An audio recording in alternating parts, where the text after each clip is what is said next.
Olá, minha gente, muito bom dia, boa tarde, boa noite, conforme seja a hora que você esteja vendo a postagem desse vídeo. Como sempre, em cada vídeo eu gosto de me apresentar, se é que você ainda não me conhece. O meu nome é Jaime Viana, eu sou mais um entre os milhares a batalhar pela fé que uma vez foi dada aos santos, tá certo? Eu quero falar sobre testemunho. Testemunho é tudo. Mas antes disso eu quero ler uma passagem que está em Mateus 10:36, que diz assim: e assim os inimigos do homem serão seus familiares, tá certo? Quando eu leio esta passagem, a primeira coisa que me vem à mente é choque de gerações. E quando eu me lembro de choque de gerações, eu me lembro do meu pai, da minha mãe, da minha família, quando eu era criança, no passado, quando eu via por muitas vezes ele dizer o seguinte maneira: você não é nada daquilo que eu esperava. Porque por mais que eu tente te ensinar, ele dizia para mim: parece que você não quer entender, você não aprende, você não quer nada daquilo que eu estou te ensinando. O mundo está aí, ele dizia, o mundo vai te tragar se você não estiver preparado. Nos nossos dias nós também temos essa concepção muitas vezes com relação aos nossos filhos. Há até um ditado, se usava muito em Salvador, eu vou usar aqui o termo, ao invés de usar o termo cristão, eu vou usar o termo crente. Um crente em Jesus Cristo.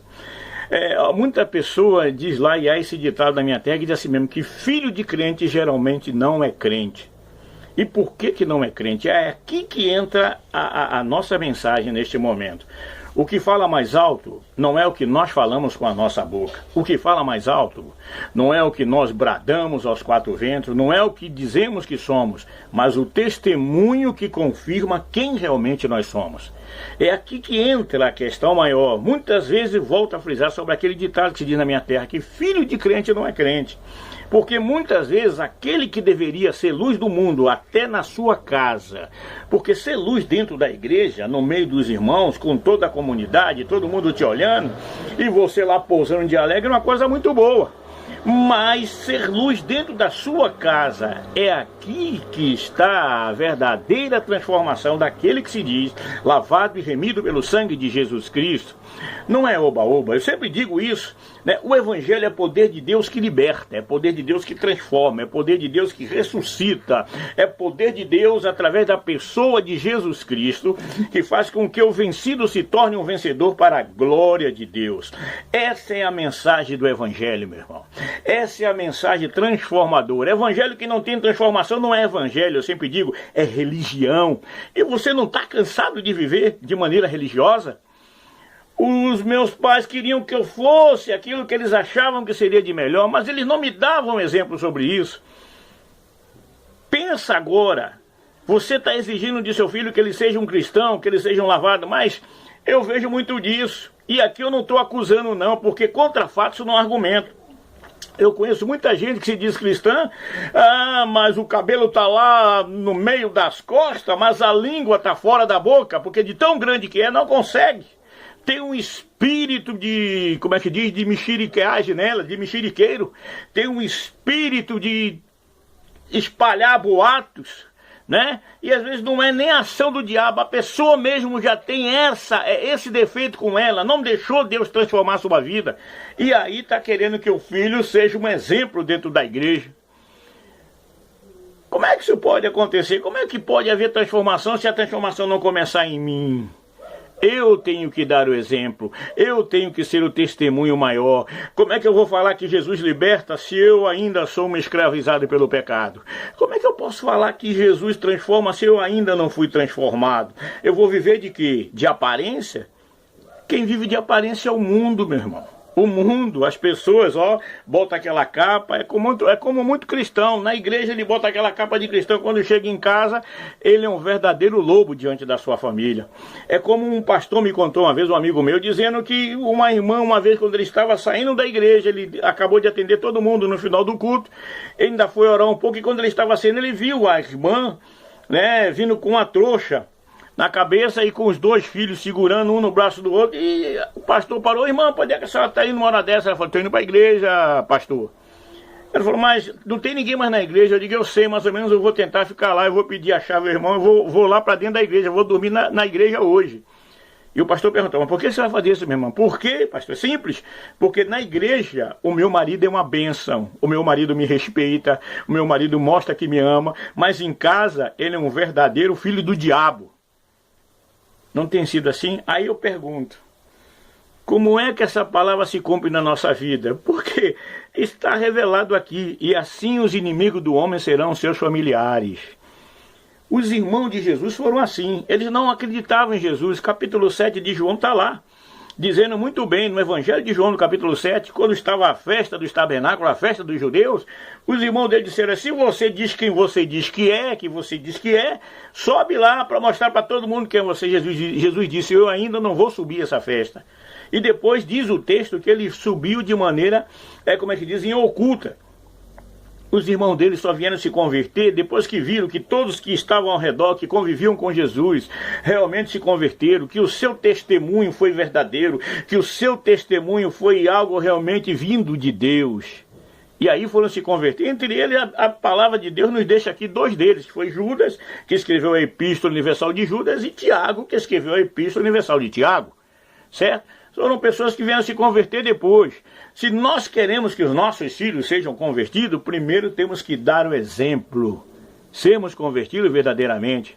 Temos que ser o primeiro a cortar a carne. Aquele que mentia não minta mais. Aquele que roubava não roube mais. Aquele que era fornicário não seja mais fornicário. Né? Essa é a intenção do Evangelho. Esse é o sentido do Evangelho. O Evangelho de Cristo é poder que liberta. E para libertar, temos que querer ser libertos.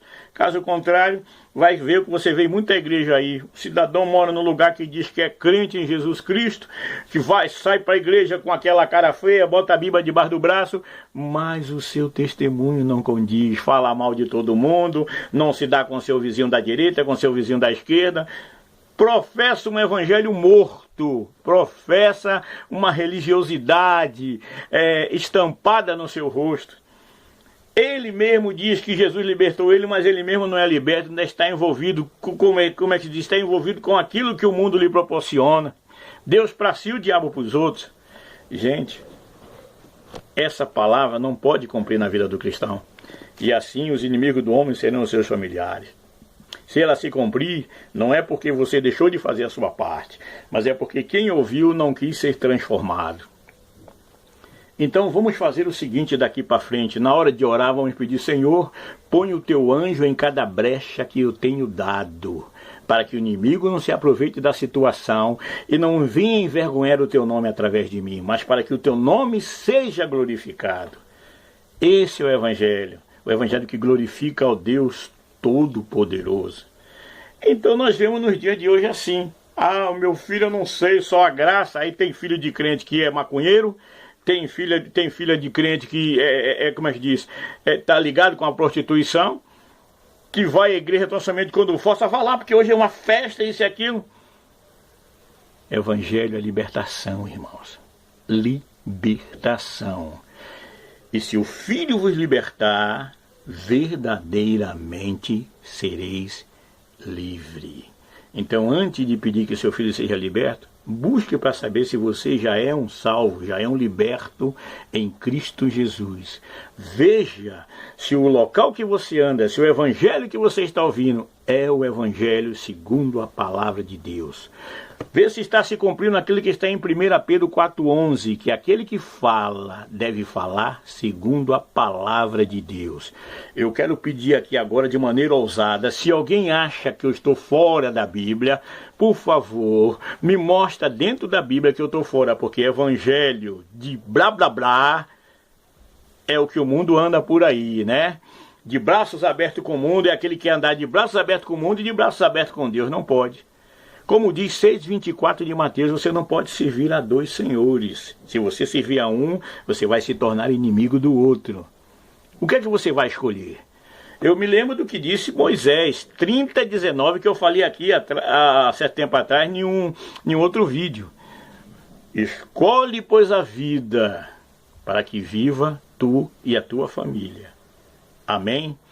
Muito obrigado pela sua atenção, que Deus realmente faça com que essa mensagem de conversão acabe alcançando o objetivo, que é fazer de você uma pessoa nova, liberta e transformada pelo sangue de nosso Senhor e Salvador Jesus Cristo, que é o único que tem poder para libertar a sua vida. Se possível, compartilhe, nos ajude nessa empreitada, porque eu sei que o inimigo está furioso, está se levantando, está tentando nos barrar, mas maior é o que está em nós. do que o que está nesse mundo. E se Deus é por nós, quem será contra nós? Fica na paz, que o resto a gente corre atrás. Em nome de Jesus, amém. Graças a Deus. Amém.